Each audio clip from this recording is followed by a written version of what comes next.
bagaimana? Pergelangan tangan ilal ku'ain. Sunnahnya wa yusannu ghusluhuma ma'an. Sunnahnya sekaligus langsung dua-duanya. Yusannu ghusluhuma ma'an. Sunnahnya sekaligus langsung dua-duanya, jangan satu-satu. Satu begini-begini.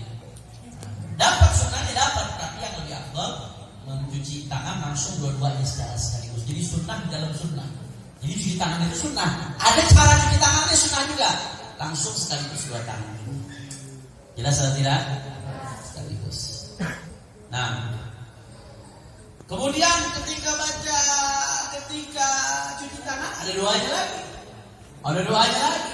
Jarang banget kita amalin. Apa doanya? Allahumma inna nas'aluka al-yumna wal barakah wa a'udzu bika minasyu'ni wal halakah. Ya Allah, berikan kami keberkahan dan kemudahan ya Allah. Dan aku berlindung kepadamu dari kesialan dan kecelakaan ya Allah. Itu baru cuci tangan aja doanya dua. Kalau kita amalkan, masya Allah, keluar wudu aja kita dekat sama Allah Subhanahu wa taala. Hati kita udah tenang. Keluar wudu aja kita tenang. Kemudian berikutnya al-madmadah wal-istinsyaq. Setelah cuci tangan baru kumur itu bahasa Arabnya madmadah. Apa? Madmadah. Kalau istinsyaq masukkan air ke hidung. Disebutnya apa? Istinsyaq. Disebutnya apa bahasa fikihnya? Istinsyaq. Madmadah itu kumur. Istinsyaq masukkan air ke hidung. Beb, bagaimana caranya tuh Beb madmadah dan istinsyaq Habib? Cara yang paling afdal seperti apa? Saya kasih cara yang gampang. Ulama menyebutkan ada 6 cara. Jadi ini sunnah di dalam sunnah. Kumur, madmadah dan istinsyaq ini ada 6 cara yang dijelaskan oleh ulama. Bagaimana Beb? Apakah langsung sekaligus sekali ngambil air buat kumur 3 kali, kemudian langsung buat ke hidung 3 kali?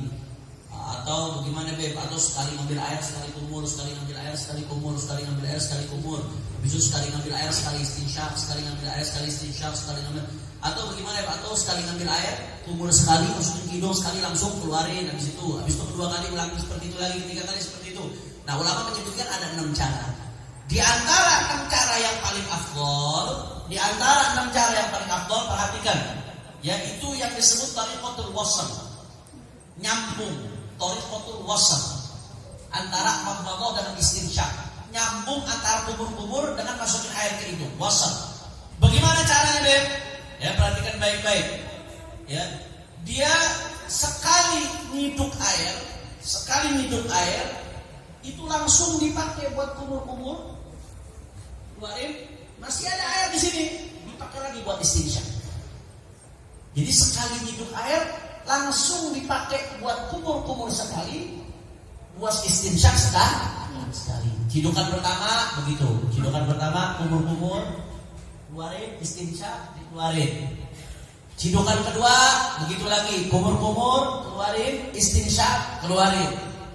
Cidukan ketiga begitu lagi, kumur-kumur, sisa masih ada di sini. Habis itu istinsyaq, sedot sampai kemari, dikeluarin. Jelas atau tidak? Cara yang paling afdal, wahyal afdal dan ulama. Itu cara yang paling afdal. Beb, bagaimana Beb? Kalau misalkan langsung 1 kali hidup, mungkin nih buluk, kali tangannya gede, kita pakai gayung. 1 kali hidup gayung Beb, langsung. Kan airnya banyak tuh. Kumur sekali, langsung di hidung sekali. Kumur sekali, hidung sekali, buang lagi. Kumur sekali, hidung sekali, hidup lagi, buang lagi. Jadi 1 kali cidukan bisa buat 3 kali bolak-balik. Bagaimana Beb? Boleh, tak apa-apa. Tapi tidak yang afdal yang tadi disebutkan. Atau juga 1 kali cidukan bagaimana Beb? 1 kali gayung nih langsung diambil buat kumur-kumur 3 kali. 3 kali kumur-kumur dikeluarin, habis itu masukin hidung 3 kali. Jadi nggak diserang-sering. Kumur-kumur dulu 3 kali, masukin hidung dulu 3 kali. Bagaimana Beb? Boleh juga, boleh, tapi tidak afdal. Atau dipisah. Cidukan pertama misalkan dipisah antara kumur-kumur dengan istinsyaq, antara madmadah dan istinsyaq dipisah. Boleh juga, tapi tidak afdal. Ada cara yang terakhir. Cara terakhir ini kata ulama paling lemah, tapi paling bersih. Cara yang keenam paling lemah tapi paling bersih. Bagaimana cara yang keenam? Cara yang keenam 6 kali cidukan. Kalau kita pakai keran biasanya begini lebih gampang. 6 kali cidukan. Nah, setiap 1 kali cidukan buat 1 kali kumur-kumur. Kumur-kumur kedua, nyiduk lagi sekali lagi. Lepein lagi. Kumur-kumur ketiga, nyiduk lagi sekali lagi. Lepein lagi. Habis itu baru istinsyak. Istinsyaknya 3 kali cidukan lagi. Cidukan pertama istinsyak, disedot hidup, dikeluarin. Hidup lagi sekali lagi, istinsyak lagi disedot hidup, dikeluarin. Hidup lagi sekali lagi, istinsyak lagi hidup, dikeluarin 3 kali. Berarti berapa kali hidup tadi tuh? 6 kali. 6 kali. Itu cara lemah secara riwayat, tapi secara kebersihan paling karena pakai airnya paling banyak. 6 kali hidup. Pakai airnya paling banyak. Tapi dari semua cara maqabar istinsyak, ingat tadi yang paling afdal yang bagaimana? 3 kali cidukan, tapi 1 cidukan pertama dipakai untuk madmadah, kemudian dipakai untuk istin. Jadi 1 cidukan itu langsung.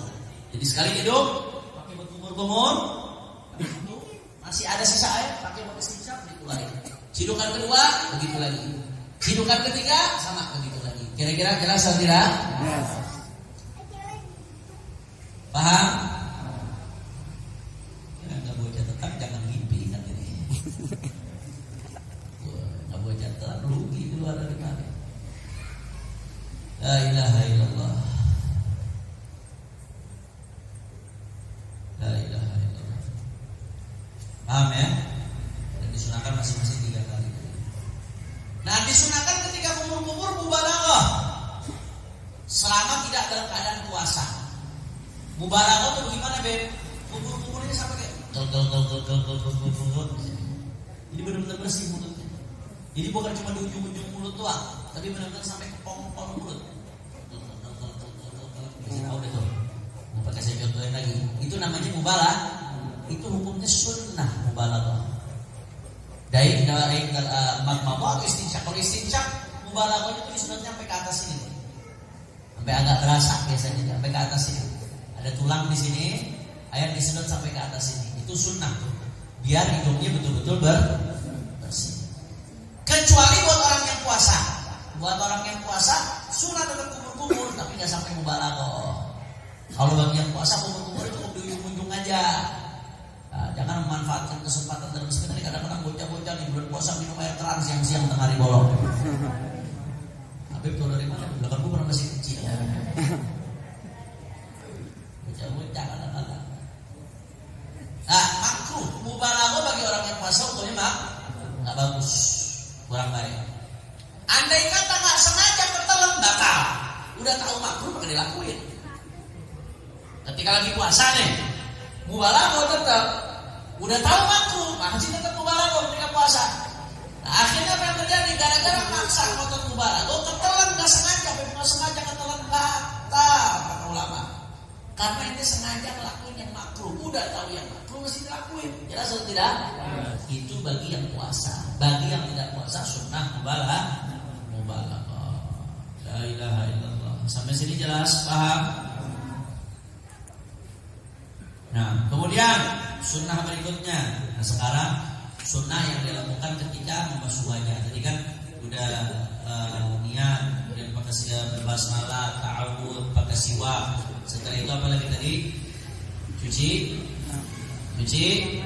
tangan sampai ke pergelangan, bukan pakai siku. Pakai siku nanti. Nah, setelah itu baru setelah itu istinsyak. Setelah istinsyak baru kita masuk sunnah-sunnah yang berkaitan dengan membasuh wajah. Membasuh wajahnya wajib, tapi ada sunnah-sunnah yang berkaitan dengan membasuh wajah. Apa diantaranya? 1, talaffuz bin niyat, ngucapin niat, sunnah hukumnya. Niat itu yang wajib di dalam hati, udah kita jelaskan. Wajib kan niat diucapin? Gak wajib. Tapi melafazkan niat ketika wudu hukumnya Nah, kalau tadi niatnya nawaitu sunnatal wudu. Kalau sekarang nawaitu wudu'a li raf'il hadasil asghar. Atau nawaitu wudu'a udah cukup kata ulama. Atau nawaitu raf'al hadasil asghar udah cukup kata ulama. Itu sunnah dilafazkan. At-talaffuz bil hukumnya sunnah. Dan tadi ada yang ketinggalan tuh, ketika maqamal istinsyaq ada doanya lagi. Diajarin sama ulama.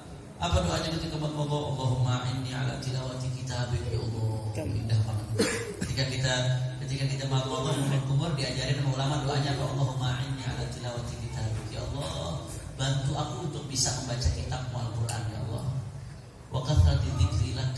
Ini ketika kubur doanya. Dan bantu aku agar bisa banyak berzikir kepadamu, ya Allah. Wa tsabbitni bil qawli tsabit fid dunya wal akhirah. Dan mantapkan aku dengan perkataan yang mantap, tsabit, yang tetap di dunia dan akhirat. Maksudnya di dunia dan akhirat mantapkan lisanku untuk mengucapkan la ilaha illallah. Itu doa kita kepada Allah. Bayangin setiap buku gitu. Apa yang Allah kabul? La ilaha illallah. Ketika istinsyaq masuk ke air ke hidung ada doanya lagi. Allahumma arihni raihatal jannah wa anta anni radhi. Allahu akbar. Ya Allah, nanti biarkan aku nyium baunya surga, ya Allah. Amin. Jangan sampai di hidung enggak nyium baunya surga, ya Allah. Amin. Karena di hadis-hadis ada amalan-amalan maksiat-maksiat yang kalau dilakukan menyebabkan orang diharamkan nyium bau surga. Diharamkan nyium bau surga. Di antaranya saya dayus. Laki yang punya kecemburuan terhadap bininya pakai baju seksi keluar rumah, duduk sama laki-laki lain, nggak ada cemburu-cemburunya, nggak ditegur, nggak ada dayus itu namanya. Itu dayus ancamannya kata Nabi, bilang ya roh raihatal jannah, nggak akan nyium bau surga. Nyium bau surga ini kagak lagi masuk ya. Alhamdulillah. Doa ketika istinsyaq di antaranya Allahumma arihni raihatal jannah, ya Allah, nanti biarkan hidupku ini mencium bau surga, ya Allah. Wa anta anni radhi, dalam keadaan kau ridha kepadaku, ya Allah. Bayangin kalau kita amalin itu setiap wudu, betapa rindunya kita sama surganya Allah Subhanahu wa taala. Andai kita amalin itu setiap wudu, betapa rindunya kita sama surganya Allah Subhanahu wa taala. Kalau ngamalin begitu setiap wudu, apa ini kita mau maksiat habis itu? Udah lupa namanya maksiat. Salah satu yang menyebabkan kita maksiat karena hati kita lalai. Salah satu yang membuat hati kita lalai apa? Karena kita tinggalin apa yang diajarkan oleh Rasulullah dan para ulama Quraisy di baginda Nabi besar Muhammad.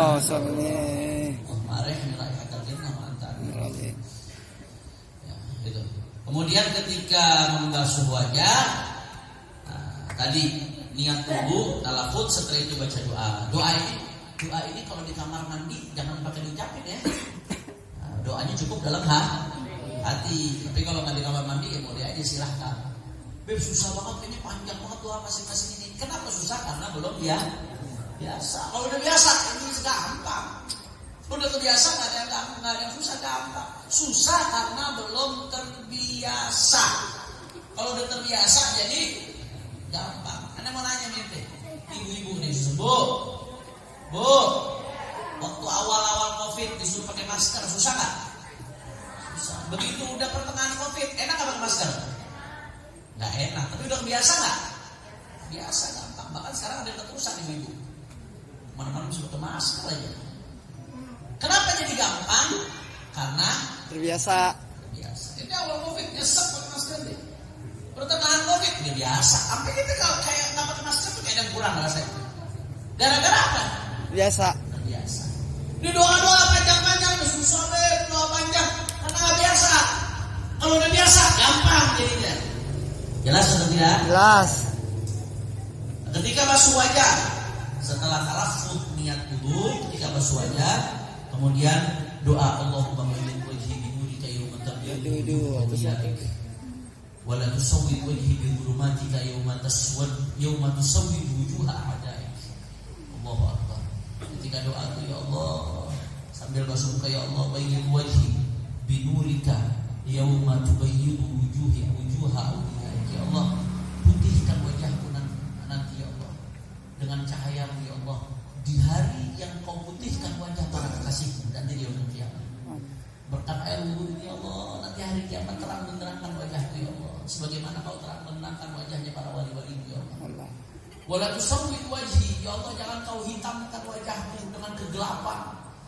Di hari nanti, di hari kiamat yang mana kau bikin hitam wajah musuh-musuhnya Allah yang biar kata sekarang putih, biar kata sekarang artis, biar kata sekarang brand ambassador, apa namanya, skincare lagi. Brand ambassador skincare lagi. Putih kinclong, saking kinclongnya bersilong lihat ya saudara. tapi tidak beriman sama Allah Ta'ala, kufur, besok hari yaumul kiamat iswad dan hitam mukanya. Di hari kiamat nggak ada cahaya mukanya. Yang ada cahaya siapa nih? Yang wudu. Ketika wudu, ya Allah, putihkan wajahmu nanti di hari kiamat. Ketika kau putihkan wajahmu karena kasihmu, ya Allah, dan jangan kau hitamkan wajahmu nanti di hari kiamat sebagaimana kau hitamkan wajah-wajah musuh-musuhmu, ya Allah. Mudah-mudahan kita termasuk yang bercahaya wajah. Amin, ya Allah. Nah, kemudian sunnah, di antara sunnah yang berkaitan dengan basuh wajah, sunnahnya apa? Sunnahnya ngebasuhnya mulai dari atas. Ngebasuh wajah sunnahnya mulai dari atas. Beb, kalau ngebasuh dari bawah gimana? Sah, tapi ngelanggar sunnah. Sah sih sah, asal rata wajah yang mulai kita jelasin kemarin sah, tapi melanggar sunnah. Kemudian sunnahnya ketika ngebasuh wajah, akhudal ma'a biyadaihi jami'an, ngambil airnya pakai dua tangan sekaligus. Itu sunnah juga tuh. Jadi sunnahnya bukan cuma kita nangkring di bawah kerang. Sah, tapi tidak sunnahnya bagaimana? Ente ngambil air langsung dua pakai tangan ente sekaligus, kemudian membasuh dari atas. Jelas tidak? Itu diantara sunnahnya dari atas, kemudian pakai dua tangan sekaligus. Kemudian diantara sunnahnya apa? Masyul udunain. Ketika ngebasuh wajah, sampai kuping-kupingnya ikut dibasuh. Itu sunnah. Makanya sebenarnya kuping ini kalau ngikutin sunnah, nanti akan kita bahas. Kuping ini kebasuh ke 9 kali. Kalau kita ikutin sunnah benar-benar, kuping itu kebasuh ke 9 kali. Kok bisa dari 9 kali ya? 3 kali ketika ngebasuh wajah. Sunnahnya sampai ke kuping-kuping. Kenapa kok sunnah sampai ke kuping ketika basuh wajah, Beb? Karena sebagian ulama mengatakan kuping termasuk wajah. Nah, kalau mau tamat enggak, mau tamat yang kita jelaskan. Batasan wajah secara vertikal, secara horizontal dari antara dua kuping. Udah kita jelaskan tuh di pertemuan ketika bahas wajah. Itu mau tamat. Tapi sebagian ulama mengatakan kuping masuk wajah. Sebagian ulama. Makanya disunahkan khurujan minal khilaf, ketika basuh wajah, kuping ikut dibasuh. Ketika basuh wajah, kuping ikut basuh. Jadi ketika basuh wajah, masih sampai kuping-kuping basuh. Nah, so tidak? Betul 3 kali itu kan itu. Basuh wajah 3 kali sunnah. Nanti ketika basuh kepala, ketika ngusap kepala, sunnahnya pakai kuping lagi. Kemudian 3 kalinya lagi apa? 3 kalinya lagi ketika basuh kuping. Jadi beberapa kali basuh kuping? 9 kali. Ente kalau benar-benar ngamalin sunnah gak ada congean. Kuping bersih kalau ngamalin sunnah benar-benar. Gak ada congean kalau ngamalin sunnah. Kuping bersih betul-betul. Apa 9 kali dibasuh oleh sunnah kuping itu. Jelas atau tidak? Masuk pada wudhu nih. Basuh kuping ketika basuh wajah. Kemudian termasuk sunnahnya dalam itu apa? Kayak ditekan. Maksudnya dibasuhnya itu sambil pakai tangan, dipijit. Bukan cuma dimontorin doang. Karena ada sebagian yang dia dibawa kerang, kepalanya pokoknya dimoncor jadi gitu. Bocah kata. Sah begitu? Sah. Pokoknya sah tapi tidak sunnahnya itu pakai ditekan-tekan pakai tangan. Ya seperti yang kita contohkan tadi itu sunnah. Nah, kira-kira jelas atau tidak? Dan terteliti sunnahnya sampai 3 kali. Jadi basuh wajah kita ulangin sunnah ketika basuh wajah. Tadi sunnahnya yang pertama ketika basuh wajah melafazkan niat nawaitul wudu. Rafil hadas, kemudian doa Allahumma bayyid wajhi yawma tubarik yawma tubayyin wujuha awliyaik wa la tusawwidha bi dhulumatik yawma tusawwid wujuha a'daik. Mau pakai bahasa Indonesia juga enggak apa-apa. Ya Allah, caranya berikan cahaya terhadap wajahku nanti di hari kiamat saat kau berikan cahaya kepada kekasih-kekasihmu, dan jangan kau buat gelap wajahku nanti di hari kiamat sebagaimana kau buat gelap wajah musuh-musuhmu. Mau pakai bahasa Indonesia enggak apa-apa. Setelah itu baru mulai dari atas dan pakai 2 tangan sekaligus. Kemudian sunnah juga basuhnya sampai ke kuping sampai ke kuping, dan sunnah 3 kali. Jelas atau tidak? Nah, iya. Dan sunnah juga termasuk wajah apa? Kalau saya udah pernah jelaskan ini.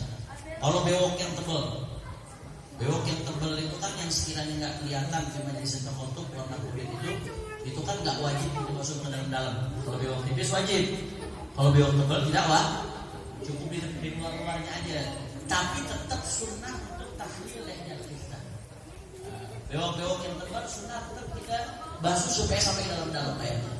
Jadi digosok leher yang tebal sampai dalam di sela-sela supaya airnya masuk ke dalam. Jelas atau tidak? Jadi berapa? Jam 11. Wallahu a'lam. Masih banyak nih sunnah-sunnah. 70. Masya Allah. 70 itu kalau serius ngajinya pulang dari sini, masya Allah, doktor. Masya Allah. 70 sunnah. Jelas atau tidak? Tadi yang anda jelasin aja tuh udah lebih dari 20 kalau anda jelasin tadi. Di total lebih dari 20 deh. Kalau dirinci ya dengan jumlahnya segala macam udah lebih dari 20. Jadi kalau kita benar-benar udah terbiasa sekali wudhu kita ngamalin 70 sunnah. Masya Allah. Orang yang sekali wudhu ngamalin 70 sunnah wudhu nggak bakal dilupain Rasulullah SAW. Allah sallallahu Dia menghadirkan Rasulullah sampai 70 kali dalam wudhunya. Masya Allah. Allahu Akbar. Susah kan? Karena belum Biasa. Kalau udah biasa gampang. Kalau udah biasa kan ngalir aja semuanya. Susah karena belum biasa. Jadi kelihatan itemnya banyak banget karena belum terbiasa. Belum terbiasa ini ngalir semua, ngalir ini semuanya. Karena kita sekarang belum tahu, belum biasa jadi kita susah. Dan sebagian ini udah kita amalkan. Sebagian ini udah kita amalkan tanpa kita sadar bahwasanya itu adalah sunnah. Dengan kita sadar ternyata itu adalah sunnah, jadi lebih gede lagi pahalanya. Allah. Nah ini saja. Mudah-mudahan bermanfaat. Dan kita lanjut di pertemuan berikutnya. Nanti pertanyaan yang berkaitan dengan sunnah kalau kita udah tuntas saya bahas masalah sunnahnya. Insya. Karena masih lanjut lagi masalah sunnah masih kita lanjut. Nanti habis ini kita bahas sunnah yang berkaitan dengan basuh tangan. Kita akan bahas dulu. Ya. Kemudian kita mau mengingatkan insya Allah malam Kamis depan berarti majlis libur. Kenapa majlis libur? Karena mau Maulid. Nah, jadi antum semua ini sahibul bait. Antum semua sahibul bait. Jamaah pengajian al-Isra yang rutin setiap seminggu sekali antum semua sahibul bait. Kita semua punya tanggung jawab moral bareng-bareng untuk sukseskan maulid. Ini maulid kita ya. Maulid kita. Kita sama-sama punya tanggung jawab moral untuk sukseskan ini. Bagaimana cara sukseskan satu? Sebarkan, siarkan.